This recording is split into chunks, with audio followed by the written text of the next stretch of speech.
Style తో సరికొత్త designs తో ఎస్కేటీ గోల్డెన్ డైమండ్స్ ఈ జూలై 5న నల్లకంటలో గొప్ప ప్రారంభం. రూపం అలా లవకుశలో అవునవును. అది కళ్ళ ముందు అలా కదిలాడుతూనే ఉంటుంది అనమాట. అంజలీదేవి అంటే సీతమ్మే.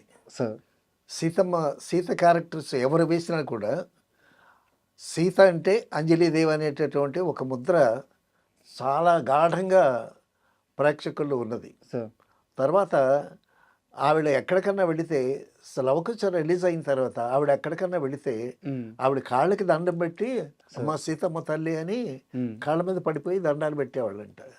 సో అంత ముద్ర వేసినటువంటి సీతమ్మ క్యారెక్టర్లో అంత గొప్పగా ఒదిగిపోయినటువంటి నటిమణి ఆవిడ. తొలితరం అందాల తార, అందాల అంజలీదేవి అనేవాళ్ళు అప్పట్లో. తొలితరం ఆవిడ పెద్దాపురం నుంచి వచ్చారండి.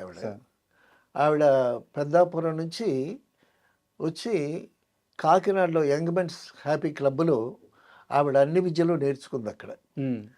ఈవిడ చదువుకునేటప్పుడు చిన్నప్పుడు వాళ్ళ ఫాదర్ ఏమో నోకయ్య గారు, ఆయన నాటకాలు ఆడిస్తుండేవాడు. నాటకాలు అంటే అందరినీ చేర్చి అవునవును కాంట్రాక్ట్ అంటారు కదా, ఆ విధంగా నాటకాలు ఆడించేవాడు. సో ఒకరోజు నాటక సమాజాలు ఆటోమేటిక్గా ఆయనకి తెలుస్తాయి కదా.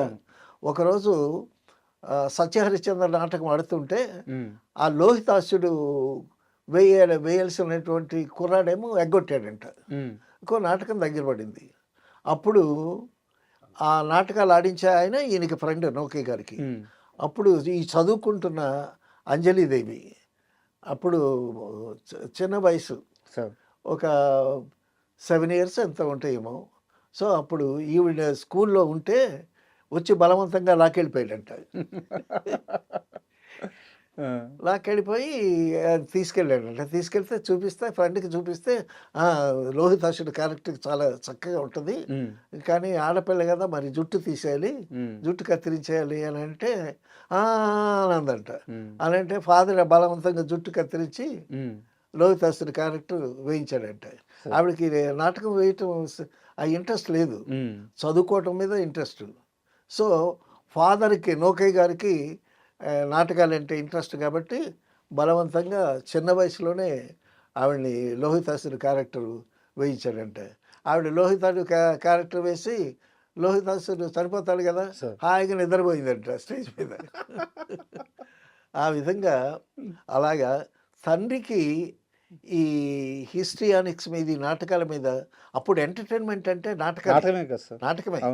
సో ఆ నాటకాల ఇంట్రెస్ట్తో కాకినాడ యంగ్ మెన్స్ హ్యాపీ క్లబ్లో అక్కడ ఆదినారాయణరావు గారు ఉన్నారు. అక్కడ ఆదినారాయణరావు గారు అంటే మనకి మ్యూజిక్ డైరెక్టర్ ఆదినారాయణరావు గారు. ఆయన మహారాజాస్ కాలేజీ విజయనగరంలో మ్యూజిక్ నేర్చుకున్నారు. ఎక్కడైతే ఘంటసాల గారు, సుశీల గారు, రాజేశ్వరరావు గారు సంగీతం నేర్చుకున్నారో అక్కడే సంగీతం నేర్చుకోవాలంటే అప్పుడు విజయనగరం వెళ్ళాల్సిందే. సో అక్కడ సంగీతం నేర్చుకుని యంగ్ మెన్స్ హ్యాపీ క్లబ్లో కాకినాడలో ఆయన మ్యూజిక్ టీచర్గా పనిచేస్తూ, నాటకాలలో పనిచేస్తూ, దర్శకత్వంలో, రచనలో అన్ని విభాగాల్లో కూడా టచ్లో ఉండి నాటకాలు ఆడిస్తుండేవాడు ఆదినారాయణరావు గారు. తర్వాత అక్కడ పిల్లలకి ఒక స్కూలు లాగా పెట్టారంట. స్కూల్ పెట్టి వాళ్ళకి ఫుడ్ కూడా అరేంజ్ చేసేవాళ్ళంట కాకినాడ యంగ్ మెన్స్ హ్యాపీ క్లబ్లో.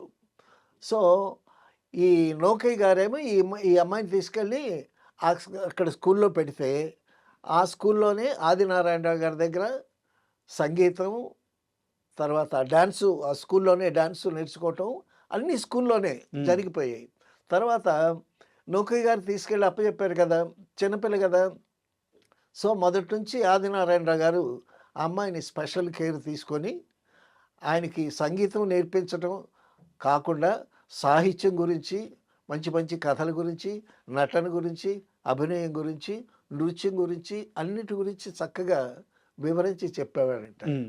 సో ఆదినారాయణరావు గారి చేతుల మీదుగా ఆయన ట్రైనింగ్లో చాలా విషయాలు నేర్చుకునేటటువంటి అంజలీదేవి గారు ఆ విధంగా తయారయ్యారు.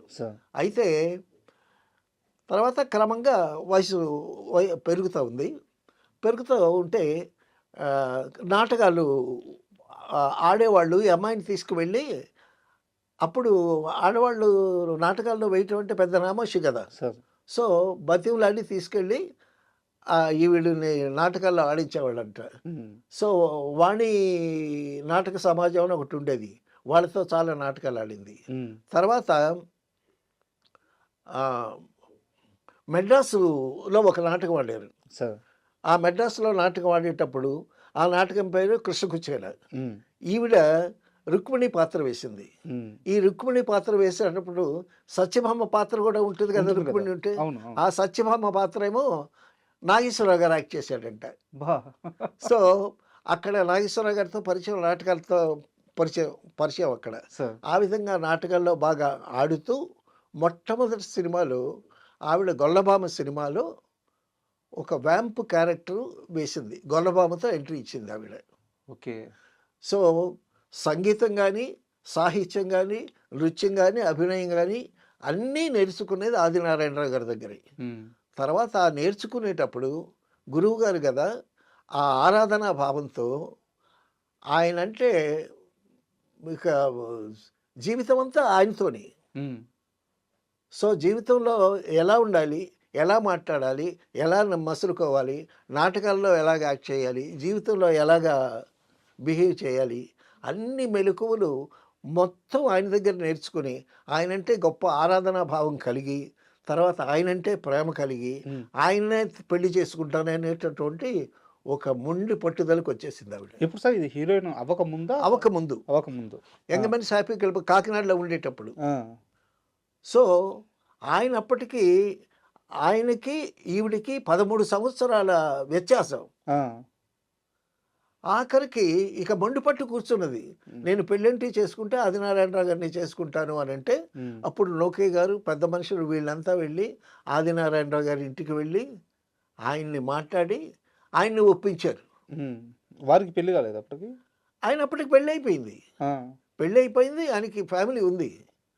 సో మరి మొండిపట్టు పట్టు కూర్చున్నది. హ్మ్. ఇక ఏం చేస్తారు? సరే ఈ ఈ అమ్మాయి అంటే ఆయనకు కూడా అభిమానం. ఎందుకంటే అన్నీ నేర్పాడు కదా, హ్మ్. ఒక మంచి నటిగా ప్రూవ్ చేసుకున్నాడు. సో ఆ విధంగా వాళ్ళిద్దరి కలయిక వాళ్ళ పరిణయానికి దారితీసింది. హ్మ్. పరిణయానికి దారితీసిన తర్వాత ఈవిడికి ఒకసారి సినిమా ఛాన్స్ వచ్చింది. ఒకసారి సినిమా ఛాన్స్ వస్తే అప్పటికి పెళ్ళైపోయింది ఆవిడకి. హ్మ్. సినిమా ఛాన్స్ వస్తే ఆదినారాయణరావు గారు వద్దన్నారు. హ్మ్. ఎందుకంటే ఆవిడ 7 మంత్స్ గర్భిణి. ఓకే. సో అందువల్ల ఆయన ఒప్పుకోలేదు. సో ఆ విధంగా అది మిస్ అయింది. తర్వాత సేలంలో వరుదిని అనేటటువంటి సినిమా జరుగుతూ ఉంది. దానికి ఎస్వి రంగారావు గారు హీరోగా సెలెక్ట్ అయ్యారు. సార్. సెలెక్ట్ అయితే అప్పుడు ఎస్వి రంగారావు గారికి, ఆయన కూడా యంగ్ మెన్స్ హ్యాపీ క్లబ్ నుంచి వచ్చినటువంటి వ్యక్తే. Okay. Young men's happy club అనేటటువంటి కాకినాడ ఉండేటటువంటి సంస్థ చాలా అద్భుతమైనటువంటి సంస్థ. చాలామంది ఆర్టిస్టులను తయారు చేసినటువంటి సంస్థ. సో ఆ సంస్థ నుంచి వచ్చిన ఆయనే కాబట్టి ఎస్వి రంగారావు గారు ఆదినారాయణరావు గారిని, మీరు మ్యూజిక్ డైరెక్టర్గా రండి, అక్కడికి వస్తే బాగుంటుంది. హ్మ్. సో ఆదినారాయణరావు గారు సంగీతంలో, సాహిత్యంలో, కథా రచనలో అన్నిట్లో చాలా పట్టున్నవాడు ఆయన. సో ఆ విధంగా అక్కడికి సేలం వెళితే సేలం వెళ్ళాడు ఆయన. సో సేలం వెళ్ళి అక్కడ ఆయన మ్యూజిక్ డైరెక్టర్గా చేస్తున్నాడు. చేస్తుండేటప్పుడు చిత్తజల్లు పుల్లయ్య గారేమో రేలంగిని పంపించారు అక్కడికి. హ్మ్. అక్కడ అంజలీదేవి ఉంటుంది, మనకి అంజలీదేవి హీరోయిన్గా కావాలి, హ్మ్. అది ఇదని చెప్పి అప్పుడు రేలంగి గారు చిత్తజల్లు పుల్లయ్య గారి దగ్గర ఒక ఆఫీస్ బాయ్ లాగా అలాగే మెరిగేవాడు అనమాట. సార్. సో రేలంగి అక్కడికి వెళ్ళి హ్మ్. ఆవిడని, మీరు కావాలి అండి, అది హీరోయిన్గా మాకు కావాలి, పుల్లయ్య గారు పంపించారు, అది ఇదని అంటే, అప్పుడు సేలంలో సినిమా తీసేవాళ్ళు ఆవిడ యాక్ట్ చేస్తుందని మాకు తెలియదు, లేకపోతే మేమే హీరోయిన్గా పెట్టుకునేవాళ్ళం అని వాళ్ళు పట్టుకున్నారు. హ్మ్.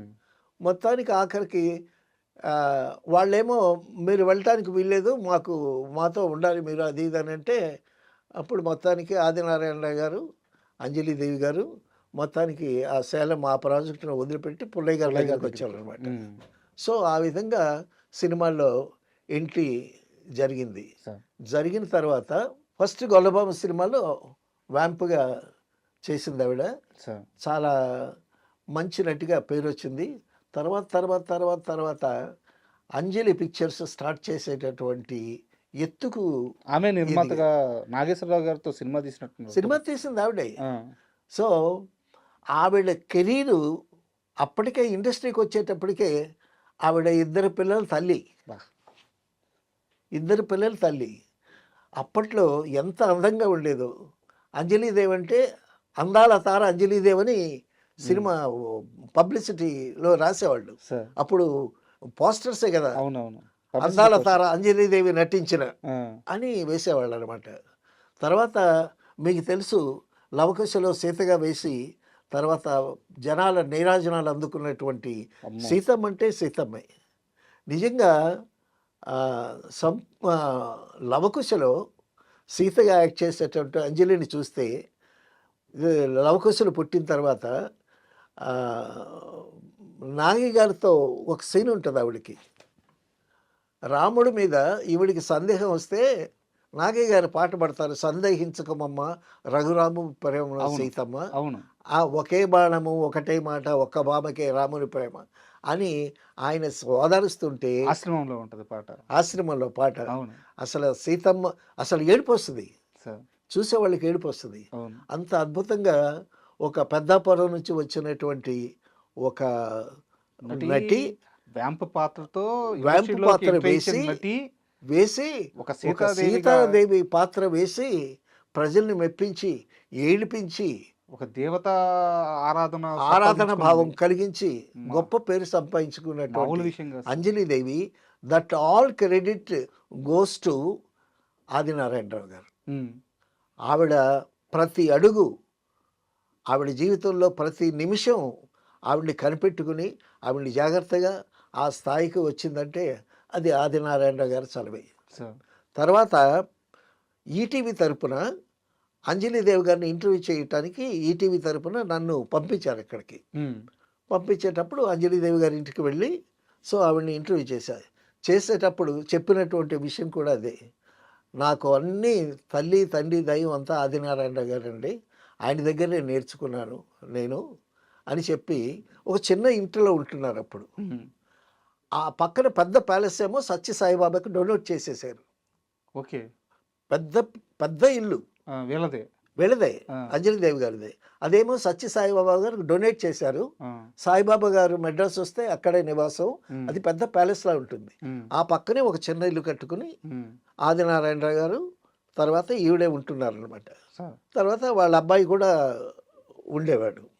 సో ఏంటమ్మా అంత వదిలిపెట్టి ఇక్కడ ఉంటున్నానంటే అది ఆ దేవుడికి ఇచ్చానయ్యా, మేము ఇక్కడ ఉంటున్నాము, సింపుల్ లివింగ్, దైవభక్తి ఎక్కువ ఆవిడకి ఆ విధంగా.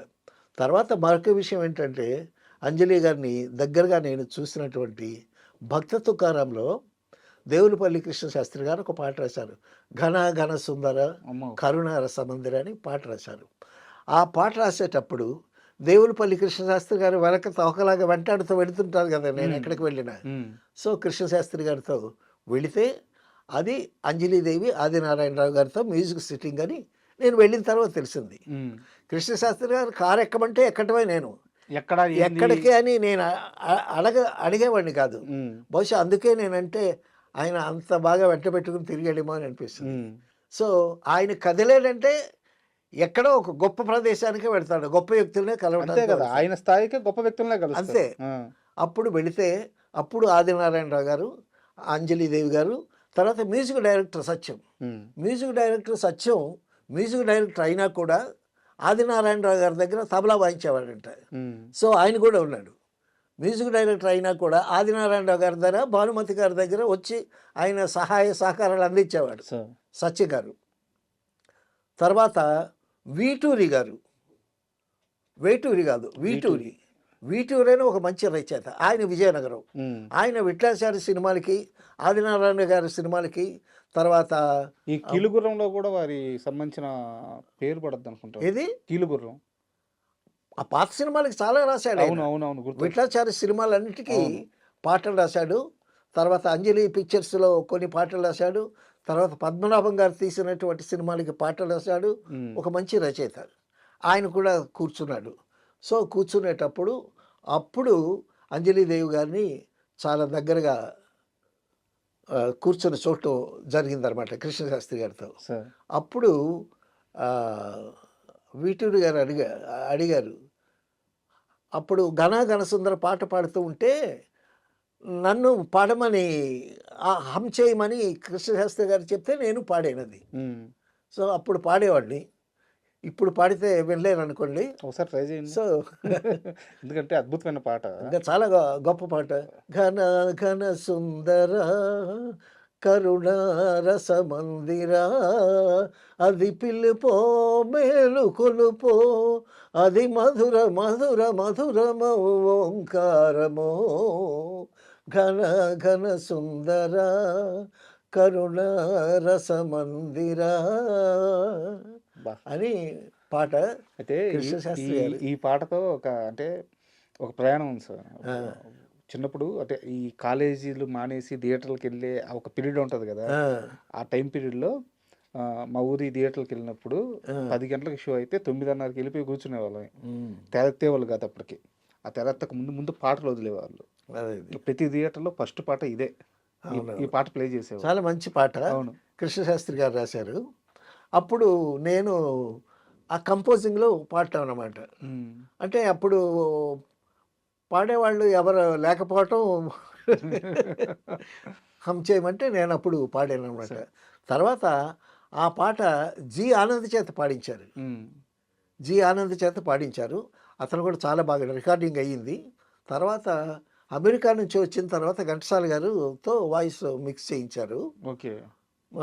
సినిమాలో ఘంటసాల గారిది ఉంటుంది, రికార్డింగ్లో ఆనంద్ది ఉన్నట్టుంది. ఉమ్. సో ఆ విధంగా కృష్ణశాస్త్రి గారితో మ్యూజిక్ కంపోజింగ్కి వెళ్ళి ఆదినారాయణరావు గారిని, అంజలీదేవి గారిని అంత దగ్గరగా ఉండి చూసి ఆ మ్యూజిక్ కంపోజిషన్లో పార్టిసిపేట్ చేయటం జరిగినటువంటి నా అనుభవాల్లో ఒక మంచి సంఘటన.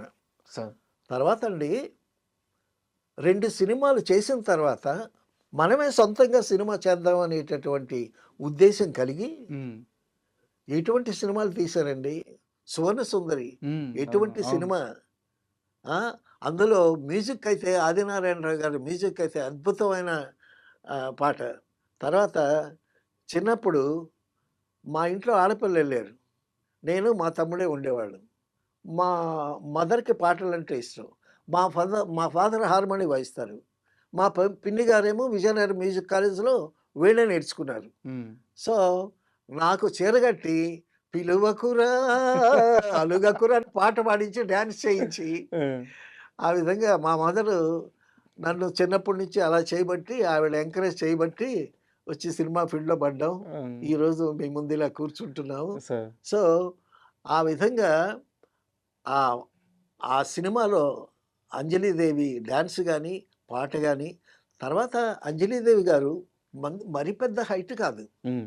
కానీ ఆవిడ చూపించినటువంటి విధానం సువర్ణ సుందరి ఏదో గారు. ఒక నిండు చంద్రుడిని చూసినట్టు నిండు ఉంటుంది సార్. చంద్రుడు ఒక చందమామ వేశారండి, గుండ్రంగా అవును. చక్కగా ఇంత బొగ్గలు. అవును. ఆవిడ ప్రశాంత వదనం, ఆ ఫేస్లో ఉండేటువంటి ఎక్స్ప్రెషన్ అన్నమాట.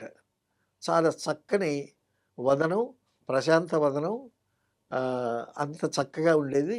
తర్వాత ఎక్స్ప్రెషన్స్ చాలా సోబరుగా, చాలా మెత్తగా, చాలా ప్రశాంతంగా ఆ విధంగా ఉండేటటువంటి వదనం.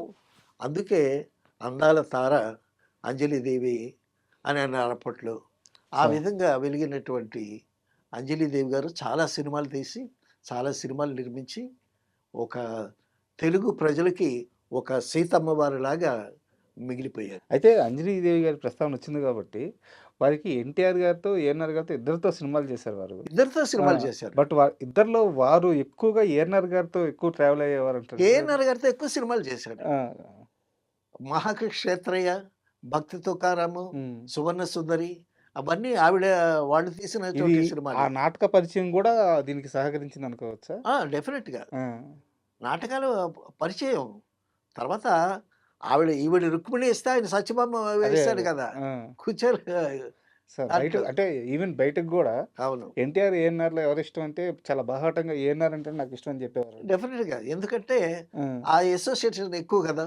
సార్ సో, ఆ విధంగా తర్వాత వాళ్ళది మోస్ట్ సక్సెస్‌ఫుల్ పేరు. అసలు 'సువర్ణ సుందరి' సినిమా 'సువర్ణ సుందరి' సినిమాని మళ్ళా ఒకటి రీమేక్ చేశాడు. ఆ సినిమా అంత గొప్పగా ఇన్‌ఫ్లూయెన్స్ అయింది. సార్ సో, ఆ మ్యూజిక్ మాత్రం తర్వాత అండి ఆయన చేసినటువంటి మ్యూజిక్ అయితే ఆదినారాయణరావు గారు చేసినటువంటి కొన్ని పాటలు ట్యూన్స్ హిందీ వాళ్ళు యాజ్ ఇట్ ఈస్‌గా అలా పెట్టారు. అంత అద్భుతమైనటువంటి మ్యూజిక్ ఇచ్చారు. సార్ తర్వాత ఒక గొప్ప సినిమా, ఒక భక్తిరసమైన సినిమా, ఒక హిస్టారికల్ సినిమా ఏదైనా చేయాలి అంటే ఆదినారాయణ గారి మ్యూజిక్ ఉండాలి. అల్లూరి సీతారామరాజుకి ఆదినారాయణరావు గారిని పెట్టారు కదా! సార్ మ్యూజిక్ డైరెక్టర్ కదా! ఆయన చాలా సౌమ్యుడు, చాలా కామ్‌గా ఉంటాడు గానీ, చాలా మేధావండి ఆయన. ఆదినారాయణరావు గారు. ఆయన, ఆయన నిర్మాత, తర్వాత స్క్రిప్ట్ కథా రచయిత. అంజనీ పిక్చర్స్ కథలన్నిటికీ ఆయన ద మూలం అన్నమాట. సార్ పక్కన రైటర్స్ ఉన్న మూల కథ చెప్పేది ఆయనే. ఎటువంటి సినిమాలు తీశారు, అవును ఎటువంటి భక్తి సినిమాలు తీశారు, ఎటువంటి భక్తి పారవశ్యమైనటువంటి పాటలకి మ్యూజిక్ అందించాడు ముఖ్యంగా ఆయన. అంజనీ ప్రొడక్షన్స్ వచ్చిన సినిమాలన్నింటిలో కూడా ఆ మ్యూజికల్ టచ్ చాలా ఎక్కువ ఉంటుంది సార్. డెఫినెట్‌గా. అవును సో, ఎక్కడ మహారాజాస్ కాలేజ్ విజయనగరం మ్యూజిక్ కాలేజ్‌లో సంగీతం నేర్చుకుని వచ్చాడు ఆయన. సార్ తర్వాత యంగ్ మెన్స్ హ్యాపీ క్లబ్ కాకినాడలో ఎంతమంది మ్యూజిక్ నేర్పించాడో, ఎంతమందిని ట్రైనప్ చేశాడు. సార్ ఆ విధంగా ఒక అంజలీదేవిని ఆవిడ వచ్చేటప్పటికే 2 సంవత్సరాలు 2 బిడ్డలతో వచ్చినటువంటి ఆవిడ్ని హీరోయిన్‌గా నిలబెట్టి సో, ఒక అందాల నటిగా తీర్చిదిద్దటానికి ఆయన ప్రయాస, ఆయన ప్రమేయం ఎంతో ఉందని చెప్పుకోవాలి. నేను ఇంటర్వ్యూ చేసినప్పుడు కూడా అంజలీదేవి గారు ఈ విషయాన్ని నాదేముందయ్యా అంతా ఆదినారాయణరావు గారు చేసినటువంటి బొమ్మను నేను అని చెప్పుకున్నారు. ఆవిడ్ని ఇండస్ట్రీలో అమ్మాయి గారు, అబ్బాయి గారు అని పిలుస్తారు. ఎంత వయసు వచ్చినా సరే. సార్ తర్వాత తల్లి వేషాలు వేసిన కాలం మారిందిలో నటించారు. అవును శోభన్ బాబు గారి సినిమాల్లో కూడా నటించారు. దీంట్లో అప్పుడు కూడా అమ్మాయి గారు అనేవాడు. అవును యంగ్ మెన్స్ హ్యాపీ క్లబ్ దగ్గర అప్పుడు కూడా ఆయన అబ్బాయి గారు, ఈయన అమ్మాయి గారు అనేవాళ్ళంట. సార్ ఆ పేర్లే ఇండస్ట్రీకి వచ్చిన తర్వాత కూడా సార్థకమయ్యాయి. ఆ అమ్మాయి గారు, అబ్బాయి గారు ఎన్ని సినిమాలు అద్భుతమైనటువంటి సినిమాలు. సో, అద్భుతమైనటువంటి పాటలు. అసలు ఆ సెట్స్ ఆ రోజుల్లో అంత అద్భుతమైనటువంటి సెట్స్ వేసి దేవరోస్కో నుంచి దిగిన ఒక దేవకన్యలాగా సార్ నిజంగా చాలా. Great sir. ఎందుకంటే అంజలీదేవి గారిని అంటే మాలాంటి చిన్నపిల్లలు అంటే ఆ తరం కాని వాళ్ళు ఒక లవకుశలో చూసి ఒక సీతం వారు అలా చూసుకోవడమే కానీ వారి వెనకాల ఇంత పెద్ద కష్టం ఉంది, ఇంత పెద్ద ప్రయాణం ఉంది, అవునవును. ఇన్ని హడల్స్ దాటారు. ఇప్పుడు మీరు ఇందాక చెప్పారు పెద్ద భవనాన్ని సాయిబాబాకి అవును. సత్యసాయిబాబాకే మంచి భక్తురాలు ఆవిడ. మంచి భక్తురాలు. సార్ అలా దైవ కార్యాలు చేశారు, అవును. అద్భుతమైన సినిమాలు చేశారు. ఆ ప్రయాణం అద్భుతంగా ఉంది.